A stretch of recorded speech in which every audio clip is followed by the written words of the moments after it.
अपने पसंदीदा शो के फुल एपिसोड देखने के लिए अभी डाउनलोड करें दंगल प्ले ऐप।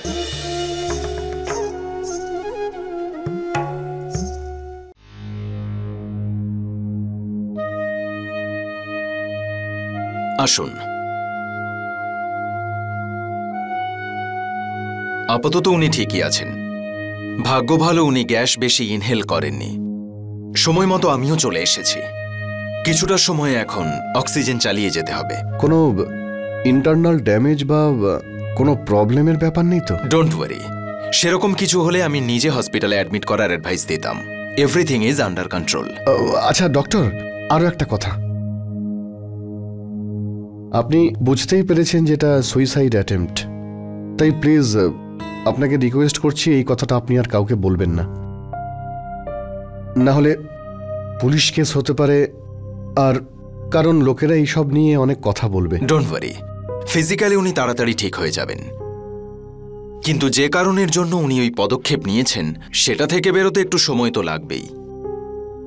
এই সময়ে আপনাদের দায়িত্ব যে আপনারা ওনাকে যতটা খুশি রাখতে পারবেন ততটাই ওনার পক্ষে ভালো। ঠিক আছে ডক্টর, আমি এনার খেয়াল রাখবো। Thank you so much.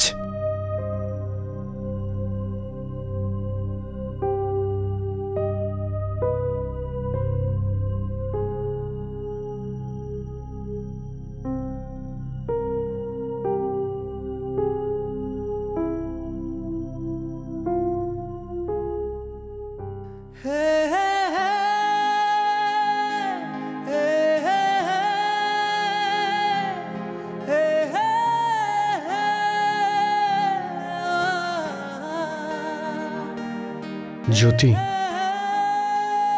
তুমি যতই রেগে যাও না কেন তোমায় ভালো লাগে, কিন্তু কিন্তু প্লিজ কোনোদিন এরকম করো না।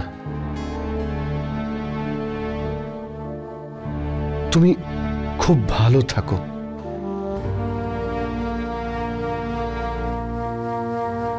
আই প্রমিস ইউ জ্যোতি, তুমি যদি আমাকে পারমিশন দাও তাহলে তোমায় সারা জীবন সুখে রাখবো। কোনো কষ্ট আমি পেতে দেব না তোমাকে। তুমি যদি আমার সঙ্গে থাকো তাহলে খুব ভালো থাকবে, বুঝলে তুমি?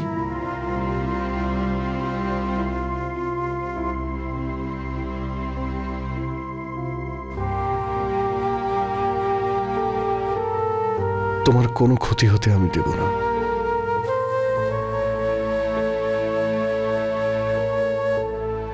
কোনোদিন না।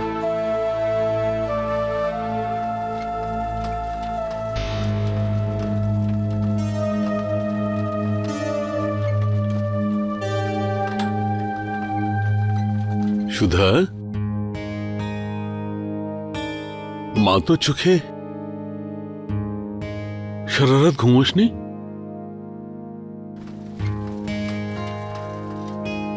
সুধা, তুই ঠিক আছিস তো? বাবা, দিদি কোথায় গেল? ফিরে এসেছে কি?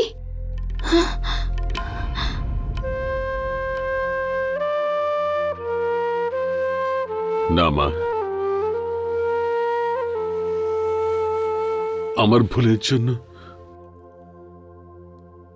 তোদের দুজনের উপর দিয়ে অনেক ঝড় গেছে। জ্যোতিকে আর তোকে আমি খুব দুঃখ দিয়েছি মা। এই সত্যিটা আমি শুধুমাত্র এই জন্য লুকিয়েছিলাম যে আমার মেয়েদের মায়ের অভাবটা বুঝতে দিতে চাইনি, কিন্তু এক্ষেত্রেও আমি পঙ্গু বাবাই প্রমাণিত হয়েছি।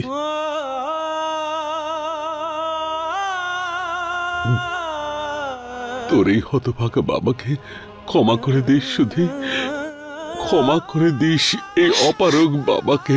না বাবা, এরকম ভাবে বলো না, তোমার এতে ভুল কোথায়?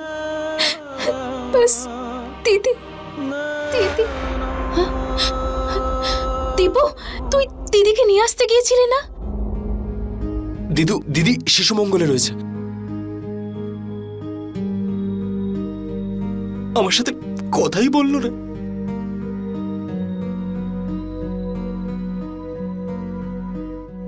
সুধি, দিদি তোকে খুব ভালোবাসে। যদি তুই দিদিকে বাড়ি ফিরে আসতে বলিস তাহলে তোর কথা কোনোদিনও ফেলবে না। তুই যাবি তো আমার সাথে দিদিকে ফিরিয়ে আনার জন্য? হ্যাঁ মা, যাতে দিদিকে নিয়ে আয়, এই বাড়ির জ্যোতিকে নিয়ে আয়। যা মা। বাবা, আমি আর জ্যোতি দিদি তোমাদের সবাইকে খুব ভালোবাসি। সন্দীপ আর আমি দিদির সাথে কথা বলবো তো, ও নিশ্চয়ই বাড়ি ফিরে আসবে। তুমি একদম চিন্তা করো না। হে ভগবান, আমাদের মেয়ে তো খাঁটি সোনা, কিন্তু আমি ওকে বুঝতে কেন ভুল করলাম? ওকে আমি কত কষ্ট দিয়েছি। আমাকে ক্ষমা করে দাও, ক্ষমা করে দাও আমাকে।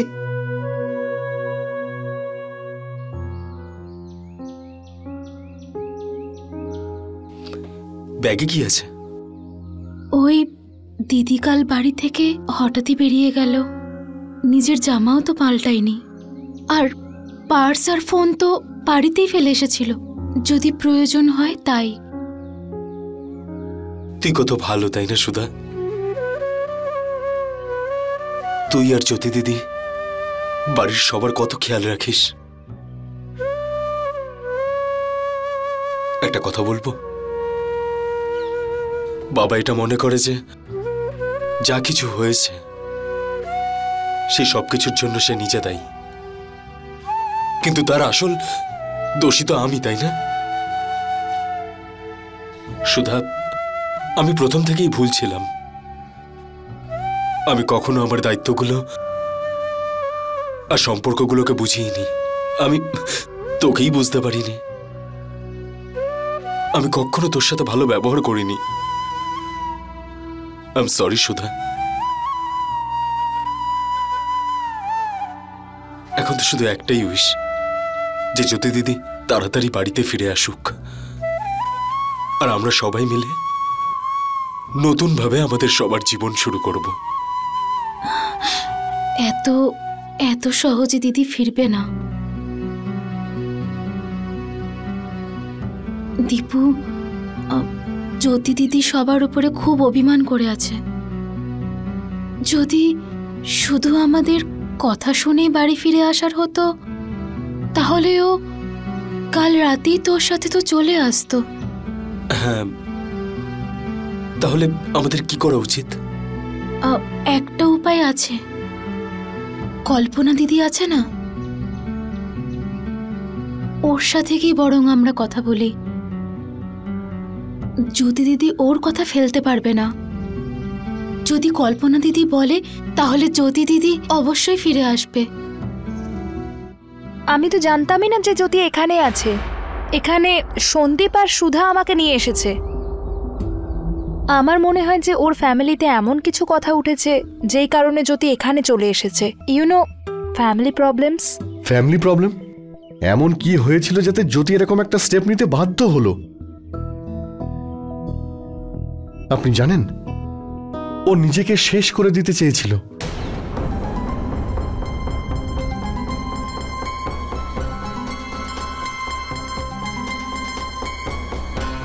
জ্যোতি সুইসাইড অ্যাটেম্প্ট করেছে?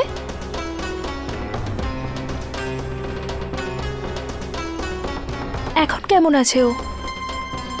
সব ঠিক আছে তো? রান্নার গ্যাস ইনহেল করার চেষ্টা করেছিল,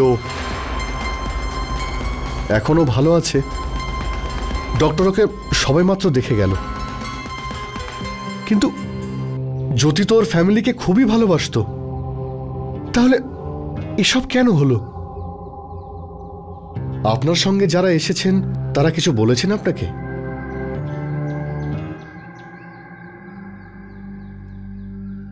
ওই অ্যাকচুয়ালি ফ্যামিলিতে তো এরকম কথা হতেই থাকে। এটা কোনো ছোট ঘটনা নয়। আপনি তো জ্যোতির বান্ধবী, আপনি তোকে খুব ভালো করে জানেন। ও আজ পর্যন্ত কাউকে কষ্ট দেয়নি। তাহলে আপনি আপনি নিশ্চয়ই কিছু লুকোচ্ছেন। আসলে দেখুন, আমিও জ্যোতির ওয়েল উইশার। সেই কারণেই আমি সত্যিটা জানতে চাইছি। তবেই আমি সমস্যাটা ভালো করে বুঝতে পারবো।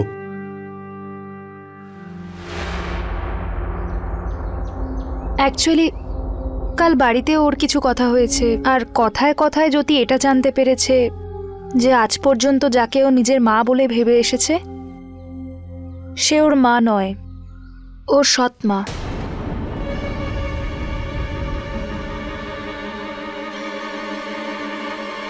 হোয়াট?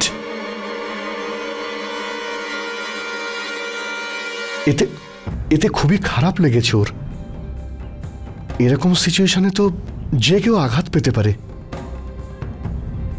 আর সেই জন্য ও এরকম একটা সিদ্ধান্ত নিয়েছে। এখন যা হয়ে গেছে ওটা তো কেউই বদলাতে পারবো না, কিন্তু আমাদের জ্যোতিকে সামলাতে হবে। আমি কি ওকে একবার দেখতে পারি? ও ঘুমোচ্ছে। যদি আপনি চান ওর সঙ্গে দেখা করতে পারেন, কিন্তু আমি চাই না ওর ফ্যামিলির কোনো মেম্বার ওর সঙ্গে দেখা করুক। ডক্টর ওকে স্ট্রেস থেকে দূরে রাখতেই বলেছেন। যদি ওনারা গিয়ে ওর সঙ্গে দেখা করে তাহলে আবার হয়তো ওর পুরনো কথাগুলো মনে পড়ে যাবে। আই ডোন্ট থিঙ্ক সেটা জ্যোতির জন্য ভালো হবে। আমি বুঝতে পারছি, আমিও একজন সাইকিয়াট্রিস্ট। ইউ ডোন্ট ওয়ারি, আমি সন্দীপ আর সুধার সাথে কথা বলছি।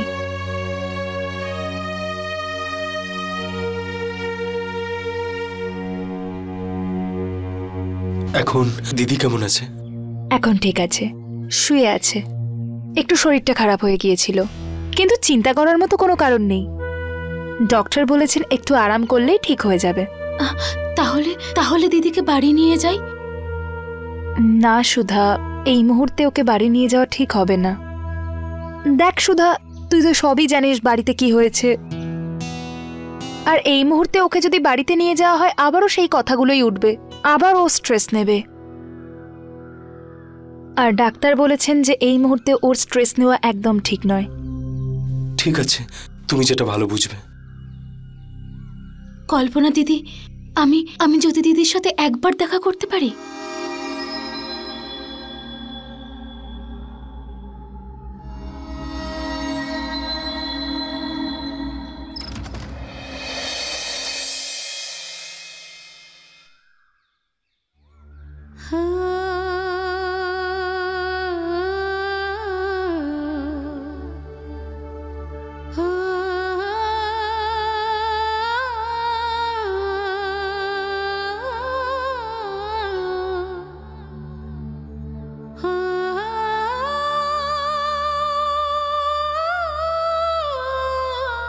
জ্যোতি দিদি,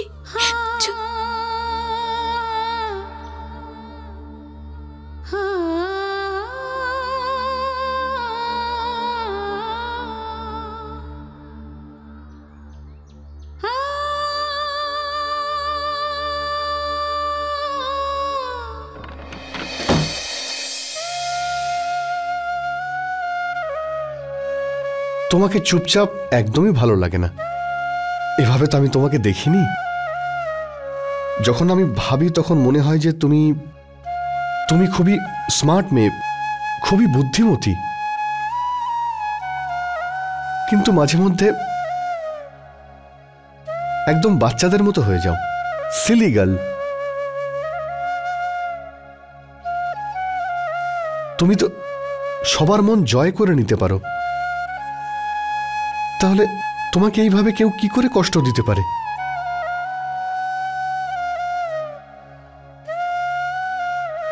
ইউ নো হোয়াট, ভগবান একটা খুব ভালো সম্পর্ক বানিয়েছে, বন্ধুত্বের,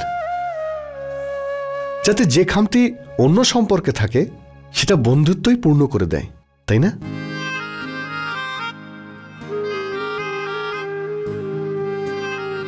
তুমি তো কখনো আমার পরিবারের কথা জিজ্ঞাসা করোনি। ঠিক আছে, আজই তোমাকে আমার পরিবারের গল্প আমি শোনাবো। খুব খুব ভালো পরিবার আমার, একটা একটা ছোট্ট পরিবার, কিন্তু যাকে বাদ দাও, আমি নিজেই ওনাদের সঙ্গে তোমার পরিচয় করিয়ে দেব। ওনাদের সঙ্গে দেখা হলে তোমার খুব ভালো লাগবে। ওনারা সবাই খুবই ভালো, খুবই ভালোবাসবে তোমাকে। শুধু তুমি তাড়াতাড়ি ঠিক হয়ে যাও জ্যোতি, প্লিজ জ্যোতি, প্লিজ তাড়াতাড়ি সুস্থ হয়ে ওঠো।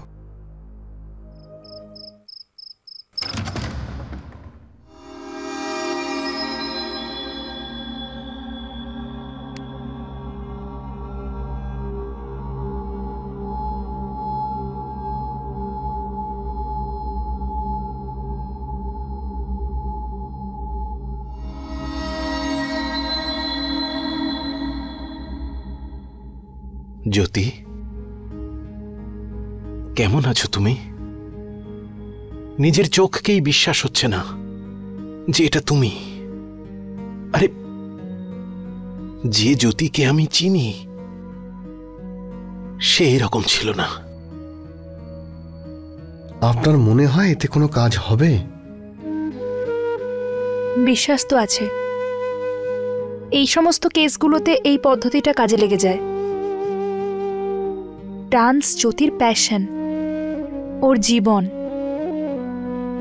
হতে পারে এটাই ওকে ডিপ্রেশন থেকে বাইরে আনবে। দুঃখ কষ্টে সাধারণ মানুষ ভেঙে পড়ে, কিন্তু একজন শিল্পী নিজের দুঃখকে তার দুর্বলতা নয়, তার শক্তি বানায়। আর আজ তোমাকেও সেটাই করতে হবে। ওঠো জ্যোতি, আমার হাত ধরো।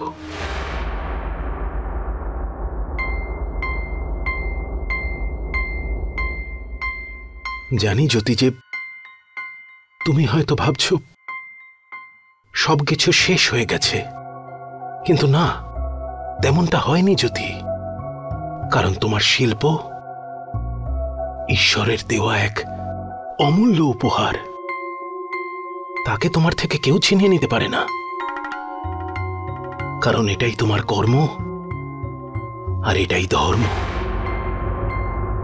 ওঠো জ্যোতি,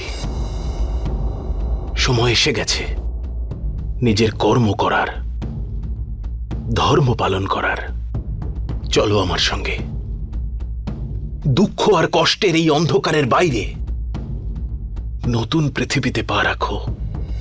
চলো, শিল্পের পৃথিবীতে নতুন করে পা রাখো। তুমি শুনতে পাচ্ছ আমি কি বলছি? ওঠো জ্যোতি, ওঠো। তোমার শিল্পের আলো দিয়ে জীবনের অন্ধকারকে দূর করে দাও। ওঠো জ্যোতি, ওঠো।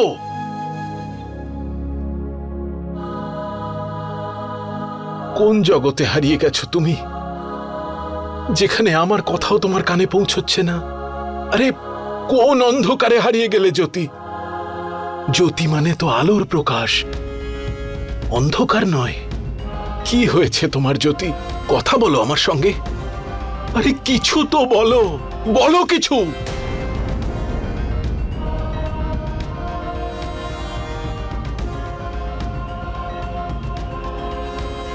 মারা গেছে জ্যোতি।